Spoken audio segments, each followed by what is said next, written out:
मेरे प्रिय बच्चे, तुम्हारे प्रयासों को सफलता मिलने का समय करीब आया है। ऊर्जा अब परिवर्तित हो रही है। मेरे प्रिय, आज यह दिव्य संदेश तुम्हें प्राप्त हुआ है, क्योंकि अब नियति यही चाहती है कि तुम्हारा भाग्योदय हो जाए। नियति स्वयं चाहती है कि तुम्हारा भाग्य चमक उठे और तुम महत्व का कार्य जल्द ही संपन्न कर लो।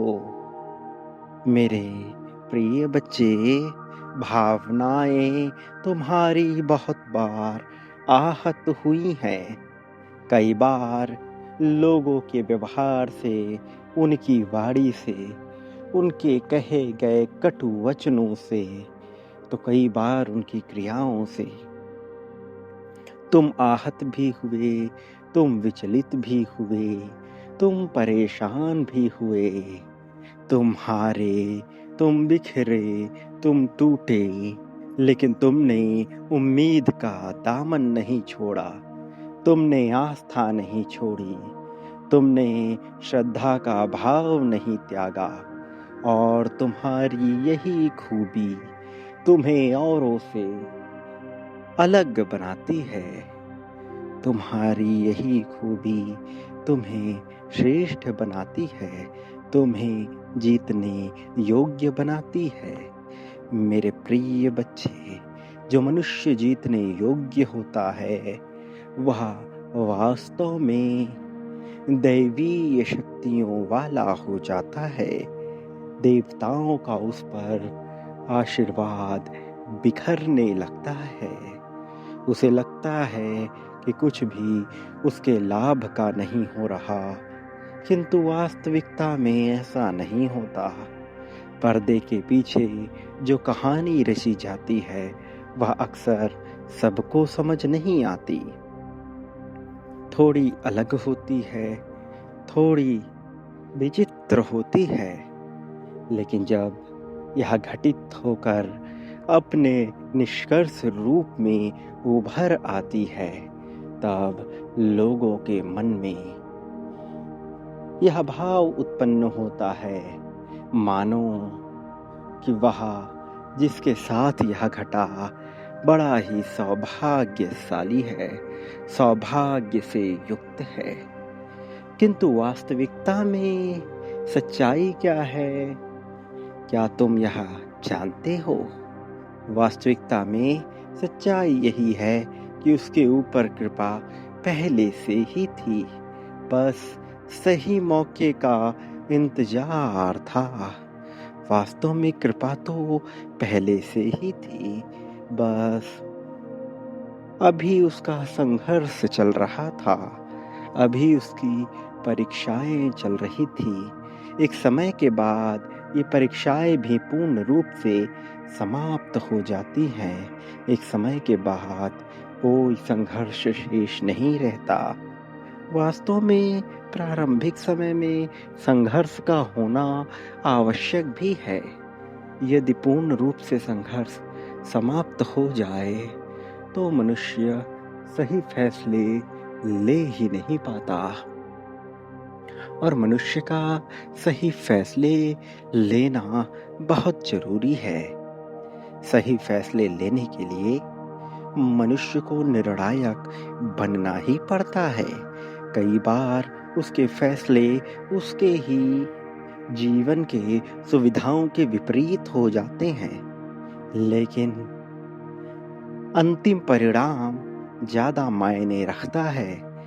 वास्तव में यदि परिणाम विपरीत भी हो जाए, तब भी यदि मनुष्य नहीं टूटता, तो वह देवताओं के द्वारा, मेरे द्वारा, वास्तव में परम पिता के द्वारा उठा लिया जाता है।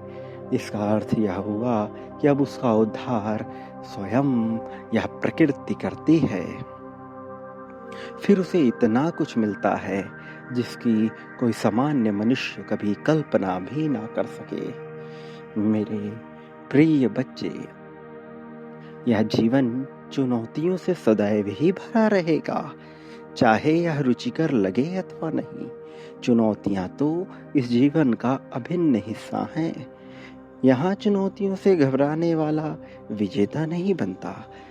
जब तुम्हें लगे कि सब कुछ बिल्कुल तुम्हारे विपरीत जा रहा है, जब तुम्हें लगे कि कुछ भी किसी भी तरह से तुम्हारे साथ नहीं हो रहा, अच्छा है, उस पल में मेरे प्रिय बच्चे याद रखो कि यदि तुम्हें लग रहा है कि पूरी प्रकृति तुम्हारे खिलाफ है, इसका अर्थ है कि पूरी प्रकृति में कोई ताकत अवश्य विद्यमान है जो तुम्हारे विपरीत जा रही है।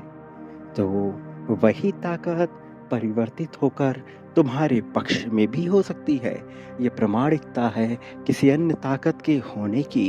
ये प्रामाणिकता मेरे होने की है, परम पिता के होने की है।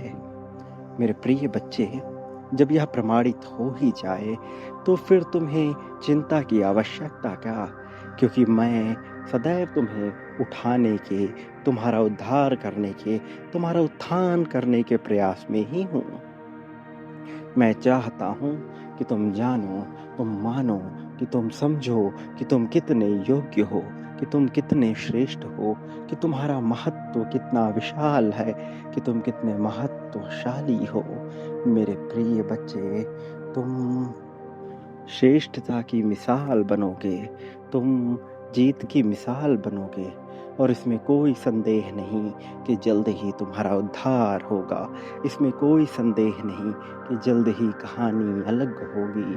इसमें कोई संदेह नहीं कि तुम अब वह पाने वाले हो जो केवल श्रेष्ठ मनुष्यों को ही प्राप्त होता है। प्रेम के लिए संघर्ष किया तुमने, प्रेम उस कदर प्राप्त न हुआ जितना तुमने संघर्ष किया, जितने तुमने कामना की, जितना तुम बांटना चाहते थे। चाहे परिवार की बात हो, चाहे साथी की, चाहे मित्रों की, या कहीं भी जितना तुमने बांटा उतना पाया नहीं। और यह अवस्था प्रकृति में असंतुलन की स्थिति को उत्पन्न कर चुकी है। धन के मामले में, प्रेम के मामले में जब असंतुलन उत्पन्न होता है, क्रोध के मामले में, दुख के मामले में, पाप के मामले में, पुण्य के मामले में, जब भी किसी भी मामले में असंतुलन उत्पन्न होता है तो प्रकृति उसे संतुलित करने का कार्य प्रारंभ कर देती है। धन बांटने वाला अत्यधिक मात्रा में धन पाता है, क्योंकि प्रकृति का संतुलन तुम्हारी सोच से कई गुना विशाल होता है।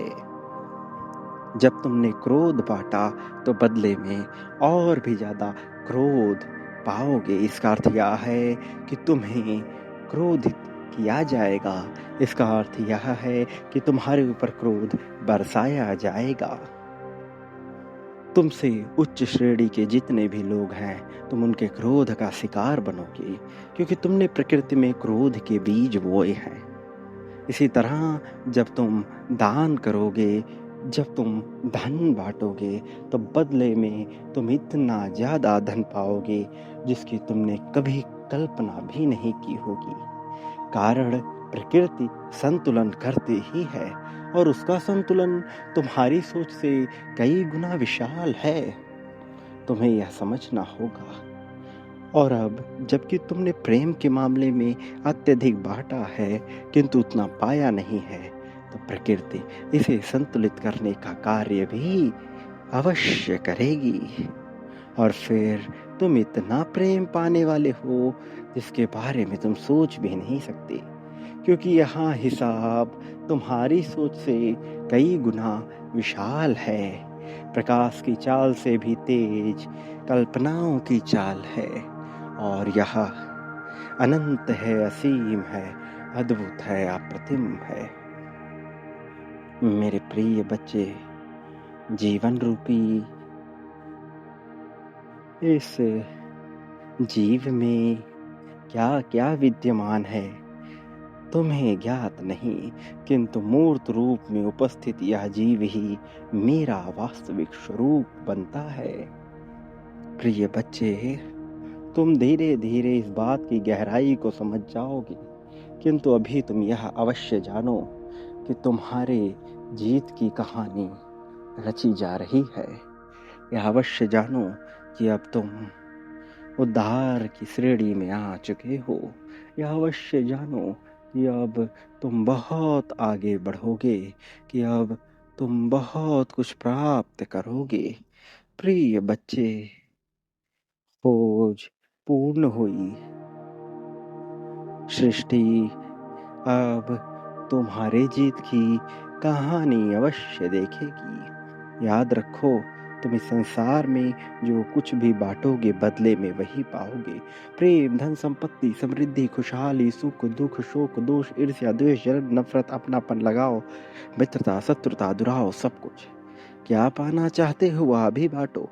संख्या 5555 लिखकर इसे बांटो इसी पल में और अपने जीत की पुष्टि करो। मेरे आने वाले संदेशों की अवश्य प्रतीक्षा करना, क्योंकि मैं आऊँगा तुम्हारा मार्गदर्शन करने, तुम्हें जीत दिलाने, जीत की राह में तुम्हें बहुत आगे ले जाने के लिए और सफलता दिलाने के लिए। सदा सुखी रहो, तुम्हारा कल्याण हो, वास्तविक अर्थों में तुम्हारा उत्थान होगा।